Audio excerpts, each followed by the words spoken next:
Seperti partai politik lainnya, Partai Aceh juga memiliki kelemahan dan tantangan yang harus dihadapi. Beberapa di antaranya mungkin meliputi dinamika internal partai, persepsi publik terhadap kinerja mereka, serta tekanan dari lingkungan politik dan sosial menyorot.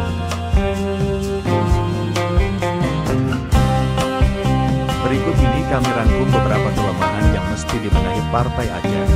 Kamu boleh memberi pandangan berbeda di kolom komentar, asal yang santun dan tak mencaci maki siapapun. Mari kita ikuti. 1.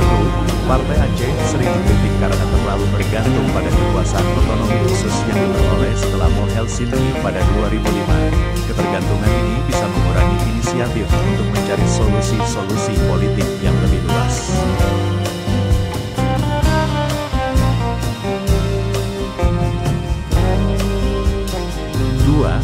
Beberapa kritikus menyoroti pola kepemimpinan di dalam partai yang cenderung terpusat pada figur-figur tertentu, yang dapat menghambat perkembangan demokrasi internal dan memunculkan kritik atas kurangnya pluralisme politik.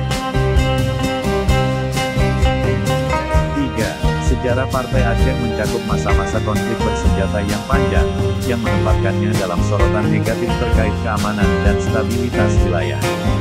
4. Di tengah fokusnya pada isu-isu politik dan keamanan, beberapa kritikus menganggap bahwa Partai Aceh kurang memberikan perhatian yang memadai pada pengembangan ekonomi di wilayah tersebut. 5. Seperti partai lainnya, Partai Aceh juga menghadapi tantangan dalam mempertahankan konsolidasi internal dan memenuhi harapan konstituennya, terutama dalam konteks dinamika politik yang terus berubah di Indonesia.